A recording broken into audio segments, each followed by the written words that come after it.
Hello friends. तो स्वागत है आपका साइट स्मार्ट क्लासेस की ऑनलाइन क्लास में।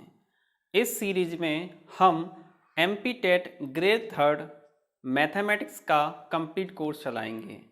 इसमें सारे टॉपिक क्रमबद्ध तरीके से कंप्लीट जानकारी के साथ कराए जाएंगे, यानी कि इस सीरीज को कंप्लीट करने के बाद आपको किसी भी प्रकार की कोई समस्या रहेगी नहीं। हो सकता है कि यही सीरीज आपको दोबारा से देखनी पड़े। इसमें हम एक एक टॉपिक से सारे कंसेप्ट क्लियर करेंगे और उसी के साथ में जैसे ही एक टॉपिक की थ्योरी कंप्लीट होती है हम उससे संबंधित सारे सवाल भी इसमें इंक्लूड करेंगे। और इसकी जो पीडीएफ लिंक है, स्क्रीनशॉट है, उसका कंप्लीट पीडीएफ बना के इसके डिस्क्रिप्शन बॉक्स में आपको मिल जाएगी। वहाँ से डाउनलोड करके आप अपने नोट्स बना सकते हो और अधिक जानकारी के लिए हमसे संपर्क कर सकते हो इन स्टडी मटेरियल वगैरह के लिए, है ना। तो पढ़ने का तरीका ये होना चाहिए, सबसे पहले आपको है ना नोटबुक और पेन निकालना है, साथ ही साथ में लिखना है जो भी महत्वपूर्ण जानकारी है। और यदि किसी प्रकार का कोई कन्फ्यूज़न बचता है तो उसे कमेंट्स करें, तो उस डिस्क्रिप्शन बॉक्स में देखेंगे कमेंट्स बॉक्स में, तो वहाँ से जो भी समस्याएं उनका समाधान भी अपन करेंगे। तो आओ शुरू करते हैं। पहला टॉपिक है गणित का, जिसका नाम है संख्या पद्धति, यानी कि गणित में हम संख्याओं के बारे में ही पढ़ते हैं। तो सबसे पहले जानना ये जरूरी है कि संख्याएं कैसे उनका विकास हुआ, कितनी प्रकार की संख्याएं होती हैं, संख्याएं कहते किसे हैं। तो आओ शुरू करते हैं। इस टॉपिक का नाम है क्या? नंबर सिस्टम संख्या पद्धति। तो यहाँ पे दो शब्द हैं, एक तो है संख्या और दूसरी है पद्धति। देखो, संख्या का मतलब होता है नंबर, संख्या का मतलब होता है नंबर, और कोई भी नंबर बनता है अंकों को मिलाकर। किसको? अंकों को मिलाकर। और गणित में टोटल अंक कितने होते हैं? 10 होते हैं, 0 से लेकर 9 तक, और 0 भी शामिल कर लिया जाए तो टोटल अंकों की संख्या 10 हो जाती है। और इन्हीं अंकों को अपन संकेत के रूप में 1, 2, 3, यानी 3 का संकेत है, ये 2 का संकेत है। कहने का मतलब इन अंकों को संकेत के रूप में इस प्रकार लिखते हैं। तो ध्यान रखना, गणित में 10 अंक जिसे डिजिट कहते हैं, 10 अंक होते हैं और 4 प्रोसेस होती हैं। कौन कौन सी? डिवीजन, मल्टीप्लिकेशन, एडिशन और सब्ट्रैक्शन। यानी गणित में 2 ही चीजें। उससे पहले हम इसको समझेंगे संख्या, और एक शब्द आया पद्धति, यानी कि सिस्टम, यानी इन संख्याओं को प्रयोग करने का सिस्टम। तो हम पढ़ेंगे इन संख्याओं को प्रयोग करने के सिस्टम के बारे में। उससे पहले अपन समझ लेते हैं कि गणित में क्या होता है। देखो, संख्या है, क्या है? संख्या। लेकिन ध्यान रखना, गणित में संख्या तो है ही, और संख्या बनती है किससे? अंकों से। और अंक को अपन क्या कहते हैं? डिजिट कहते हैं। और टोटल डिजिट कितनी होती हैं? 10 होती हैं। इन 10 अंकों के प्रयोग की वजह से ही हमारा जो सिस्टम है नंबर का, उस सिस्टम को अपन नंबर सिस्टम यानी कि डेसिमल सिस्टम कहते हैं। क्यों कहते हैं? क्योंकि इसमें 10 अंकों का प्रयोग किया जाता है। तो अब यहाँ पे ध्यान से देखो, इसमें 10 अंक हैं और क्या है? गणित में 4 संक्रियाएं। कौन कौन सी? कौन कौन सी? डिवीजन, मल्टीप्लिकेशन, एडिशन और सब्ट्रैक्शन। ठीक है। तो अंकों को मिलाकर बनता है क्या? नंबर, यानी कि संख्या। अब यहां पे देखो लिखा हुआ है 625, तो इसका मतलब ये एक नंबर है, एक संख्या है जिसमें 3 अंकों का प्रयोग किया गया है। जैसे लिखा हुआ है 25, तो इसमें 2 अंक हैं और एक संख्या है। तो ध्यान रखना, अंकों को मिलाकर संख्या बनती है। और संख्या 1 अंक की भी हो सकती है, 2 की भी हो सकती है, 3 की भी हो सकती है। क्लियर? तो ये बात हमको समझ में आई। तो अभी अपन बात करेंगे किसके बारे में? इन संख्याओं के बारे में, यानी नंबर्स के बारे में बात करेंगे। नंबर्स कितने भागों में डिवाइड किए जाते हैं? तो मुख्य रूप से यहाँ पे अपन देखते हैं नंबर्स को 2 भागों में विभाजित किया जाता है, एक वास्तविक संख्या और दूसरी काल्पनिक संख्या, यानी रियल नंबर और इमेजिनरी नंबर। और एक और बात ध्यान रखना कि हमारा जो सिस्टम है, जिसे अपन दार्शनिक प्रणाली कह रहे हैं, वो भारतीय और अंतर्राष्ट्रीय दोनों स्तर पर मान्य है। और अंतर्राष्ट्रीय प्रणाली जो होती है उसे अपन ब्रिटिश सिस्टम भी कहते हैं। क्या कहते हैं? ब्रिटिश सिस्टम भी हम कहते हैं। तो यहाँ पर ये जो डेसिमल सिस्टम है उसको भारतीय और अंतर्राष्ट्रीय हमारे देश में दोनों लेवल पर मान्य किया गया है। तो संख्याओं को हम देख रहे हैं दो भागों में विभाजित कर रहे हैं, एक तो वास्तविक संख्याएं और दूसरी काल्पनिक संख्याएं। अब वास्तविक संख्याएं क्या होती हैं, जिनको अपन इंग्लिश में कह रहे हैं रियल नंबर। तो ध्यान रखना, वास्तविक संख्याएं वे होती हैं जिन्हें अपन नंबर लाइन पर लिख सकते हैं। किस पर? नंबर लाइन पर। ये नंबर लाइन है, यहाँ पर 0 है और इधर यानी बाईं तरफ नेगेटिव नंबर्स हैं और दाईं तरफ पॉजिटिव नंबर हैं।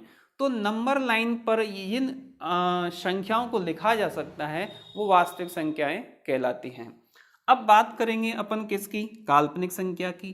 काल्पनिक संख्याएं वे संख्याएं होती हैं जिनको नंबर लाइन पर नहीं लिखा जा सकता, यानी कि संख्या रेखा पर नहीं लिखा जा सकता।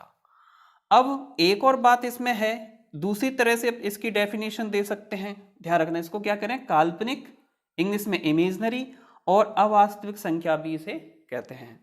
दूसरी प्रॉपर्टी इनकी क्या है कि वे संख्याएं हैं जिनका वर्ग करने पर हमें नकारात्मक उत्तर प्राप्त होता है। जैसे कि -1 का यदि अपन वर्ग करेंगे तो यानी कि √-1 का यदि वर्ग करेंगे तो हमें क्या प्राप्त होगा? -1 प्राप्त होगा। जैसे -1 का वर्गमूल यदि इसका अपन वर्ग करेंगे तो हमें -1 प्राप्त होगा। तो ध्यान रखना, अवास्तविक संख्याएं क्या हैं? ये वे संख्याएं हैं जिनका वर्ग करने पर हमें नकारात्मक उत्तर प्राप्त होता है। तो इतनी बात हमें समझ में आई। इसमें कुछ एग्जाम्पल हैं, जैसे ध्यान रखना, यदि अंडर रूट के अंदर माइनस लगा हुआ है तो इसका मतलब that is the imaginary number. वो क्या है? काल्पनिक संख्या है। और काल्पनिक और वास्तविक दोनों को मिला के लिखने पर हमें जो संख्या प्राप्त होती है उसे अपन समृद्ध संख्या या कॉम्प्लेक्स नंबर कहते हैं। हाँ, इस काल्पनिक संख्या यानी इमेजिनरी नंबर को अपन किससे? आई से डिनोट करते हैं। यदि आई का वर्ग करेंगे तो इधर भी वर्ग करना पड़ेगा, तो i² बराबर क्या होगा? -1। और आई को अपन क्या कहते हैं? आयोटा कहते हैं। हालांकि संविदा में इस वाले पोर्शन से हम बिल्कुल नहीं पढ़ते हैं। ठीक है, तो अभी अपन बात कर लेते हैं रियल नंबर की। तो मैंने बताया वास्तविक संख्या क्या है, जिसे अपन नंबर लाइन, इसे क्या करें? संख्या रेखा, और इंग्लिश में कहते हैं नंबर लाइन। नंबर लाइन पर जिनको लिखा जा सकता है वो क्या है? वास्तविक संख्याएं हैं। अब आगे इन वास्तविक संख्याओं को अपन दो भागों में विभाजित करते हैं। एक है तुम्हारी परिमेय संख्या और दूसरी है अपरिमेय संख्या। अब परिमेय संख्या क्या होती है? वे सभी संख्याएं जिन्हें हम अंश बटे हर के रूप में लिख सकते हैं परिमेय संख्या कहलाती हैं, और जिन संख्याओं को अंश बटे हर में नहीं लिख सकते वो अपरिमेय संख्याएं कहलाती हैं। परिमेय संख्याओं को हम रेशनल नंबर कहते हैं इंग्लिश में, और अपरिमेय संख्याओं को इरेशनल नंबर कहते हैं। यहाँ पे इस शब्द से हमें पता चल रहा है, इसमें रेशनल में एक शब्द आ रहा है जिसका नाम है रेशियो। क्या आ रहा है? रेशियो। और रेशियो का मतलब होता है अनुपात, और अनुपात का मतलब होता है अंश बटे हर। क्या मतलब होता है? अंश बटे हर। तो इससे क्या बनी? ये रेशनल नंबर, यानी ऐसी संख्या जिसे अपन अनुपात में लिख सकते हैं परिमेय संख्या कहलाती है। इतनी बात क्लियर हुई। तो यहां से हमें क्लियर हुआ कि जिनको p/q या अंश बटे हर या न्यूमिनेटर अपॉन डिनोमिनेटर के रूप में लिखा जा सकता है वो परिमेय संख्या कहलाती है। अब ध्यान ये रखना है कि यहां पर आया p/q, तो ये p और q क्या हो सकते हैं? तो ध्यान रखना, p और q दोनों क्या होंगे? पूर्णांक संख्याएं होंगी। क्या होंगी? पूर्णांक संख्याएं। पूर्णांक संख्याएं क्या होती हैं ये अभी अपन बताते हैं। इसमें कौन कौन से डिजिट्स आते हैं पूर्णांक संख्या में? तो ध्यान रखना, p और q क्या है? पूर्णांक संख्याएं हैं। दोनों क्या है? पूर्णांक संख्या। और पूर्णांक संख्या होती है -अनंत से +अनंत तक। और इसमें एक कंडीशन लगती है, वो ये लगती है कि जो q है यानी हर है, किसी भी हालत में क्या नहीं होना चाहिए, जीरो नहीं होना चाहिए। यानी कि इसमें q को अपन जीरो नहीं कर सकते। जैसे कि हमने लिखा 2/0, तो इसका मतलब ये हुआ कि 2 में यदि जीरो का भाग देंगे तो अनंत बार जाएगा, यानी कि हमारी जो संख्या है अपरिभाषित हो जाएगी। यही कारण है कि अपन q को जीरो नहीं रख सकते, q जीरो को छोड़कर कुछ भी रख सकते हैं। यदि लिखा हुआ है 6 तो इसका मतलब है 6/1। यदि किसी संख्या के अपॉन में कुछ लिखा नहीं है तो हम एक मान के चलते हैं, एक वहां पे होता ही है। एक से मतलब होता है एक हिस्सा अपने आप में। तो इतनी बात हमें समझ में आई कि वे सभी संख्याएं जिसे p/q में लिख सकते हैं परिमेय संख्या कहलाती हैं, और जिन्हें नहीं लिख सकते अपरिमेय संख्याएं कहलाती हैं। अब हम बात कर लेते हैं कि परिमेय संख्याओं में क्या क्या एग्जाम्पल हो सकते हैं। तो इसमें एग्जाम्पल में यदि बात करें तो 1 हो सकता है, 2/5 हो सकता है, 7 हो सकता है, 25 हो सकता है, 22y7 हो सकता है, और 21y7 हो सकता है, 6/7 हो सकता है, रूट में 25 हो सकता है, रूट में 1 हो सकता है। तो ये सभी एग्जाम्पल हैं परिमेय के। किसके एग्जाम्पल हैं? परिमेय संख्या के। अब ध्यान से देखना यहाँ पे कि आप सोच रहे होगे सर एक को p/q में कैसे लिख सकते हैं। तो मैंने बताया कि भाई एक के बटे में एक मान लो तो p और q ये क्या हो गई, पूर्णांक संख्याएं हो गई, यानी एक को 1/1 लिखा जा सकता है। और ये तो अपने आप में परिमेय लिखा ही है। और 7 के बटे में 1 लिख सकते हैं, और 25 के बटे में 1 लिख सकते हैं। तो इस प्रकार ये सभी क्या है, परिमेय संख्या है। 22/7 भी है ना, अंश बटे हर में लिखा हुआ है। अब यहाँ पे लिखा हुआ √25, तो 5 का यदि वर्गमूल लेंगे तो 5 आ जाएगा, और 5 को अपन 5/1 लिख सकते हैं।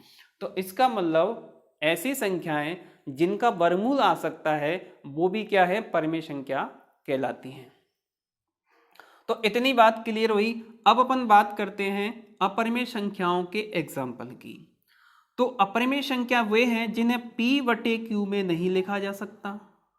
जैसे कि हमने लिखा √7, क्या लिखा, √7, तो हमने √7/1 लिख दिया। अब आप देख रहे होगे कि इसको भी अंश बटे हर में लिख दिया, लेकिन ध्यान ये रखना कि p और q क्या होने चाहिए, पूर्णांक संख्याएं होने चाहिए। यदि अपन देखते हैं कि तो पूर्णांक संख्याओं में √7 तो कहीं है ही नहीं, तो इसका मतलब यहाँ पर √7 पूर्णांक संख्या नहीं है, इसलिए ये परिमेय संख्या नहीं हो सकती। यानी परिमेय संख्याओं में रूट नहीं आता है। तो यहाँ पे परिमेय संख्याओं की यदि एग्जाम्पल की बात करें तो यहाँ पे √7, √6 है ना, √13 और √2/3। और एक महत्वपूर्ण एग्जाम्पल है वो है पाई।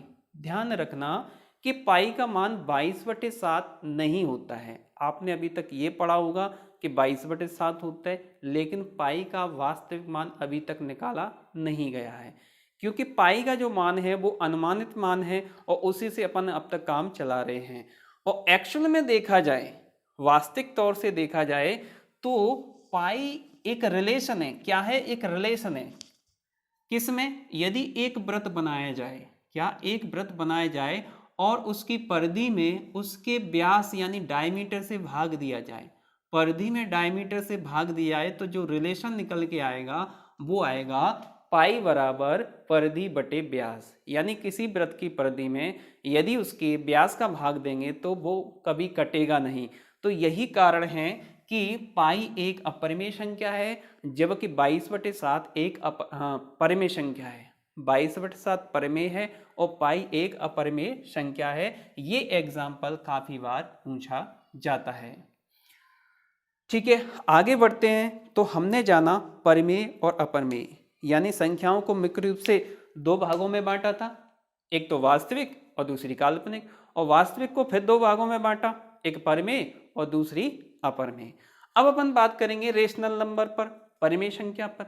तो ध्यान रखना कि प्राकृतिक, पूर्ण, पूर्णांक, सम, विषम, भाज्य, अभाज्य, दशमलव, ठीक है, ये सभी संख्याएं परिमेय के अंतर्गत आती हैं।